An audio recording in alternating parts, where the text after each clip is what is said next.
this is a really bandwagon album now, and I remember but I have to admit, like I've always really liked this album. I first heard it in 2014. At the year I turned 18, and that was probably the apotheosis year of it being kind of this bandwagon album that everyone was jerking off over.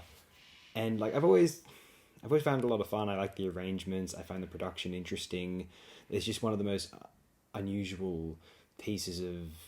It has the structure of regular popular music, and yet the atmosphere is so strange, and the imagery is bewildering. Nevertheless, it's one of the best things ever to be done with that 90s indie songwriting world, which birthed groups like the Magnetic Fields, for instance.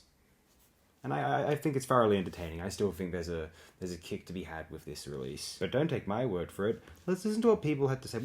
There's 133 pages of reviews on Rate Your Music. What a bandwagon. What do the earliest published reviews have to say? Derek Cool on December 26, 2001. This is by far my favourite record to come out of the Elephant Six group. A great folk singing record from a guy who can't sing, Dylan. The lyrics are truly poetic. Not in the overworked Led Zepp sense or in the completely surreal lamb chop style, but in a very real and interesting way. Jeff Magnum clearly has something to say, and it comes through on this CD. The melodies are nice, the production is fine, but hearing Two-Headed Boy Part 2 is some of the closest modern music I've heard to actual poetry. Chewy and Chiller writes on the May 22nd, 2002, this is a very strong collection of music from my favourite of the Elephant Six groups. And now we're going to share aloud John_PB_Mud, July 23rd, 2002.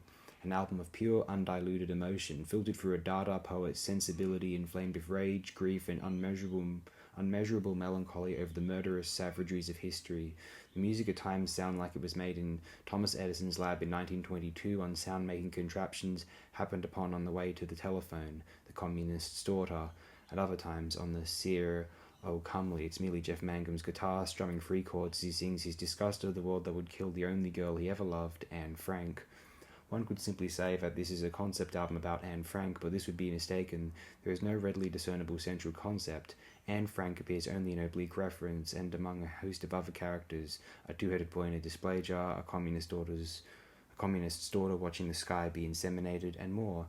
And there is no story linking these characters together. Rather, they're the consequences of human history, icons of loss and lost redemption that the song seeks to rescue and redeem. Newcomers to the album may well think its devices punk cynical, notably when the music explodes into a single organ chord and Mangum incants, I love you, Jesus Christ. I love you, yes I do. And its surrealism obscure or faux naif don't settle for such facile dismissals. Weiler Man on September 15th, 2002. That's right, 5 stars. Not everyone would agree, but this is my review. I don't claim to understand Jeff Mangum's lyrics. He may be the only one. Oh Comely is perhaps the most disturbing song I have ever heard, but it is one of my favourites. Two-Headed Boy Part 2 describes the love a son has for his father like no other. Listeners new to Neutral Milk Hotel may be put off by the brass or Jeff Magnum's strange vocals. His voice is a habit of warbling and trailing off.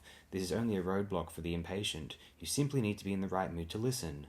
Ghost is the most fun to listen to. Very addictive. I wrote a review for this album on Salon, and the reviewer claimed that you would become a better person if you listened to it. It's true, you will, goodness. There is enough emotion and imagery crammed into this album to span a career. I have heard other Neutral Milk Hotel and Jeff Mangum solo, and this album is by far the best. And then Alyosha, November 22nd, 2002. I can listen to anything as long as it's honest. I may even buy the Shags album soon as proof of this. An NMH is nothing but if not in-your-face honest. Jeff Mangum's voice is an acquired taste, though. The instrumentation is wild. The lyrics are bizarre, but beautiful poetry. Try reading them without the album playing. He's passionate to the point of painfulness on some tracks. The sound is something like someone threw a mariachi band, a punk band, and a Baton Rouge funeral band in the same room and let them duke it out. I've read when he was reading the diary of Anne Frank before he wrote these songs and fell in love with her ghost, if that helps it make any more sense to you. P.S. Two-Headed Boy makes me cry every friggin' time, and I have absolutely no idea why. I think we'll end it in 2002 there. Why not? I think we're at the point where if you hear this album for the first time, you'll probably think, this is garbage, I'm not interested in this. You have to choose. I let it simmer in the background way back when, and I just realised I was enjoying the sounds that were coming from this album that was playing on my iTunes, and I've enjoyed it every time people were playing it that year, for at least the first 54, 55 onward, I enjoyed it a bit less.